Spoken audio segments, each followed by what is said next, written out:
Okay, so I want to talk today about stress testing your business. Now, this is a concept, something to do as a modeled exercise, if you like, outside of the real world scenario. So basically putting your business under some stress in a situation where you can see what the outcomes will be and what you can then do in the real world. Much better to do it now in a situation like this where you've got some comfort and some breathing space than to actually discover how seaworthy your vessel is when you're out there in the business world and things happen. We live in very uncertain times at the moment. There's probably the greatest amount of upheaval that we've seen in the world since maybe the middle of the last century, in terms of climate change, in terms of pandemics and conflicts and political upheaval and all the other things that are going on, which are creating uncertainty for our companies. So what I'd like to do is run through some concepts, and I'll start with profit and resilience. I'm on a bit of a mission here to help companies build their profit and resilience, to safeguard them against this uncertain future which is coming.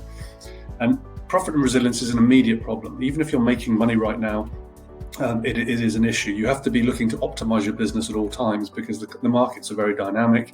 Things are constantly changing, and the front runners in any particular market are the ones that are making the most profit, and they're reinvesting that back into research and development, into training, and into other initiatives to increase their innovation, to increase the strength of their offerings, and that's pushing everybody else further down the pecking order.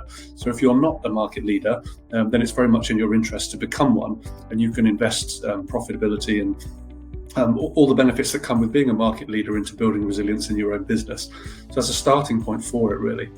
And the difference between being a middle of the road player or even somebody further down the pecking order is that in that sort of situation you tend to have very little room to move. So you might be on very tight margins, you sweat the cash flow all the time, you're forced into short-term thinking, and that's very unfulfilling. You end up desperate, you end up making tactical decisions rather than sort of strategic decisions, and the ultimate result of that is that you have a fragile business which can come under threat at any time. The flip side is if you can get on the front foot, if you can become highly profitable and you can invest that wisely and use that wisely, then you can start to secure a market position and you can start to think much more strategically. It's much more enjoyable. I've been in both camps and I've seen the way that businesses are run when you have that breathing space and when you don't. And ultimately, what I'm looking to do to help with companies is build long-term resilience and prosperity. So I'm looking for everything in the after column and to try and minimize or eradicate everything in the before column. Now, businesses are not built on spreadsheets, but it is a very useful exercise to take real life information and then model scenarios of things that could happen in the future. We don't know exactly what's going to happen, but we have a good read on the fact that there is a lot of change going on, and therefore we want to build something which is just generically very strong and able to deal with uncertainty that comes.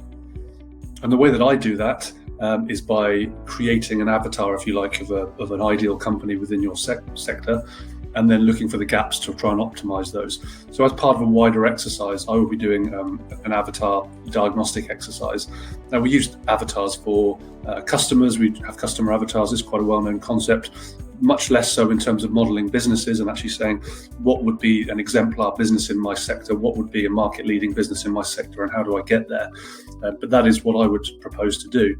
And you can build an avatar by collecting competitor intelligence, product intelligence, understanding the market, understanding your customers, and pulling together public information as well. So company accounts and returns on public companies, looking at other companies and how they operate in the sector, and building a whole body of material and evidence, which then allows you to create something.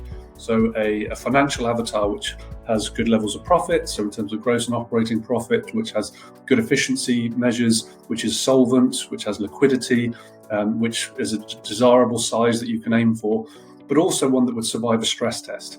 So an avatar would be something to aim for, an aspirational model of a business, and it would be able to weather certain types of storm. So the aim of this is to explain what those sort of storms would look like, because they do come down the line. We've seen that regularly in the last 5 to 10 years, all sorts of huge global upheavals which have put massive pressure on businesses, many of which haven't survived. Like I said, my aim is to equip more businesses to be able to deal with that by being more sensible, by being more proactive and more planned, and building more resilience and more survivability into the business as a result. The problem with resilience, it involves having a future mindset. You have to be thinking medium term, and we don't tend to do that. We have an availability bias, we have an effect bias, which means that we tend to make decisions based on emotion, and we tend to prioritize that which we can see. So we assume that tomorrow is going to be the same as today because that's our most immediately available information on which to base our decisions. So that's an unconscious thing that we do. It's a cognitive bias or a heuristic, and unfortunately that doesn't lend itself well to thinking about the future and thinking about how things may be different in the future, even though we know, looking back over a sort of very relatively recent past, that that is going to be the case. And there's also an effect bias which we impose on ourselves, and this means that we're more have a greater tendency to make emotion-based decisions rather than reasoned analysis. Reasoned analysis would tell us that there's been huge spikes and troughs and things in the markets, but our emotional-based decisions say it's going to be okay, let's just deal with today and tomorrow and let's see where we go. And that sort of mindset is what gets people into trouble and gets businesses into trouble. So if you're not that way inclined, and you're one of the small percentage who can actually overcome those cognitive biases and actually think slightly longer term and think about different scenarios, then you can get yourself in a very good position to safeguard your company. So a stress test. Now, this is a commonly used term in accountancy. I want to explore this and just look at how you might build your own stress test, because it's not a difficult exercise, but it tends to be bespoke for each type of company depending on what you do and what market you operate in. So a stress test is where you take the company, you look at everything that you know right now. So you know in terms of cash flow, you know in terms of sales and what you're expecting, and you make a best estimate forecast of what the company is doing and will do in the near future. And you then start to change those inputs. You start to look at your revenue and your operating expenditure and how you collect money. And you start to create a test where you change those things. And you would change those over a defined duration. So you may run a stress test model over 3 months or 6 months, for example. And over that period, you would perhaps reduce the revenue, just make an assumption that there's a step down in sales. Maybe there's a deferral in collections. So maybe you offer credit facilities to your clients and maybe you collect on 30 days, but maybe on average that's more like 40 days. But under a stress scenario, you might want to push that out to 50 or 60 days. And we'll just explore that in a moment. But so we'd have a defined duration, we'd look at the revenue, we'd look at collections and how we can adjust collections, and we'd look at adjusting OPEX as well. So what I would do if I was involved in this personally is I would take a spreadsheet and I would model out what I expect. And this is not an optimistic or pessimistic scenario, this is actually truly what we expect to happen. So this is a real company. I've taken all the details off this, but effectively this is a very simple cash flow where by month I've got units sold, what I expect to collect in cash, and then various costs which come off that. And at the bottom in green, then the first row in green is the net position on cash in the month itself.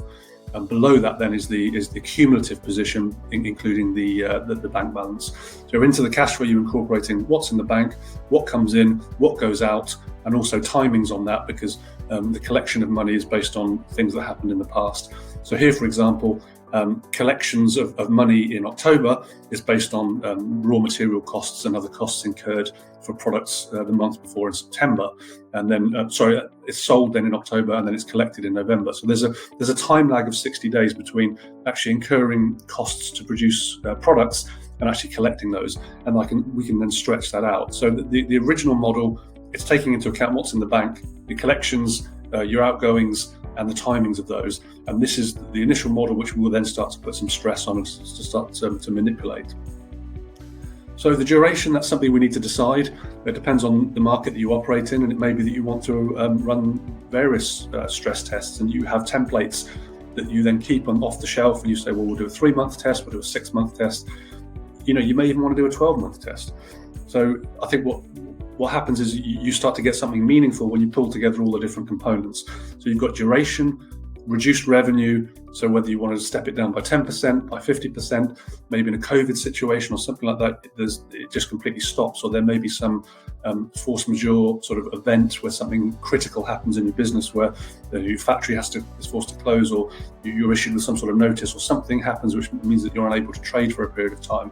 So that would be more of a kind of extreme kind of nuclear scenario, if you like. It may be one that you want on the shelf to run the business through occasionally to see what it would look like and what it would mean for you. Collections, as I mentioned before, so business as usual, maybe that's what I've got in the spreadsheet right now. So that's what's based on the historical collections in the company. But it might be that we want to stretch that out. So add an extra 10 days to collections, maybe 30 days, maybe more.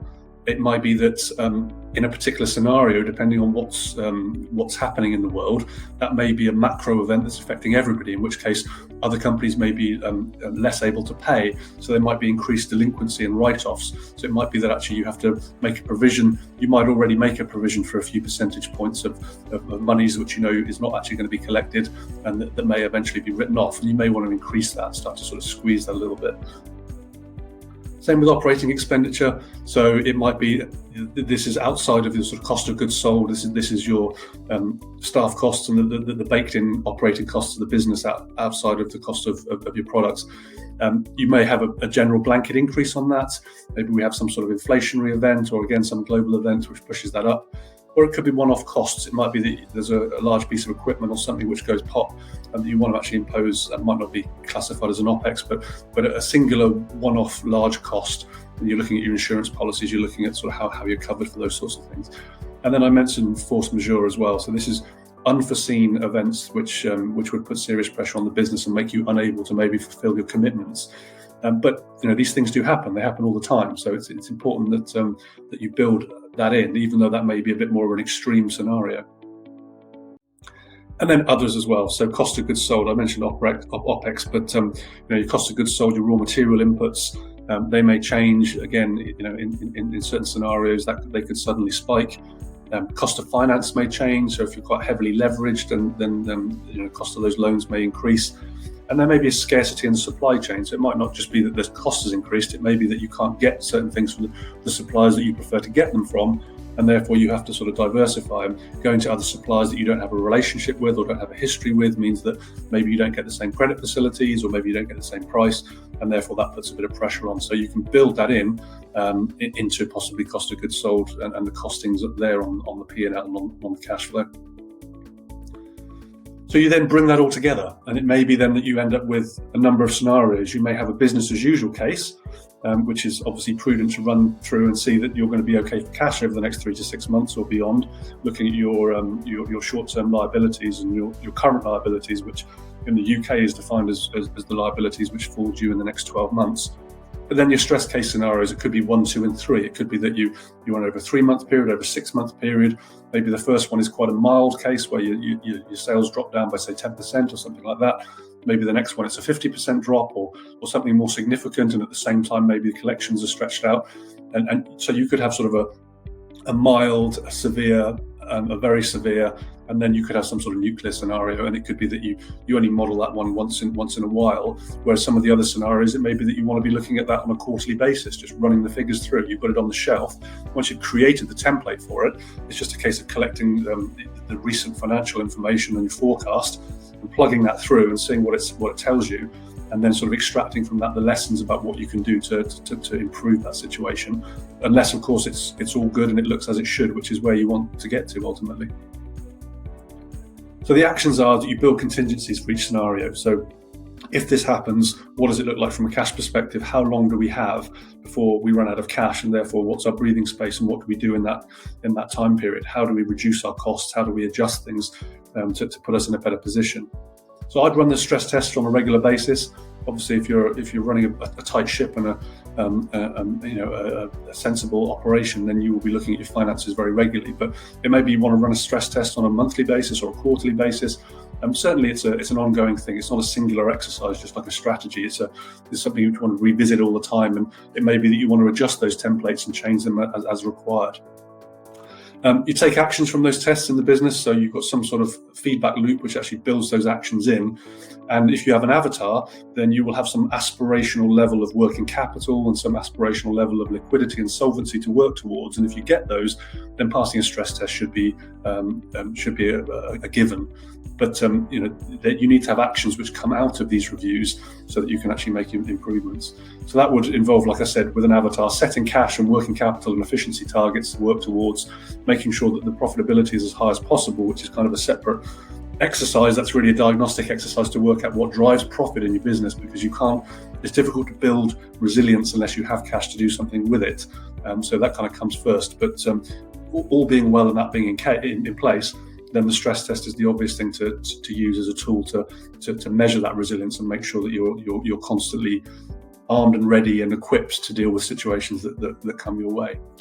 And like I said, you can revisit those on a regular basis. You may have them on the shelf, you may have a suite of stress tests ready to go, but it may be that you want to tweak those over time. Maybe things change and you want to sort of make adjustments to those. So that's really the sort of the ins and outs of it. It really comes down specifically to your industry and to the nature of the amount of sort of fixed costs you have in your business, and the stock turnover if it's physical products, and the sort of the size of products and the pricing and the whole structure in the business would affect the inputs for a stress test. But the ethos and the idea behind it is the same every time. It's to be preemptive, to model out real life potential scenarios based on historical information, and be prudent about that, such that we're ready for it when it actually does happen. If you want help with that, then contact me anytime. If it's to look at a diagnostic to understand sort of where the profitability opportunities are in your business, or you want to run or design a stress test template or run stress tests, then that's certainly something I can help with.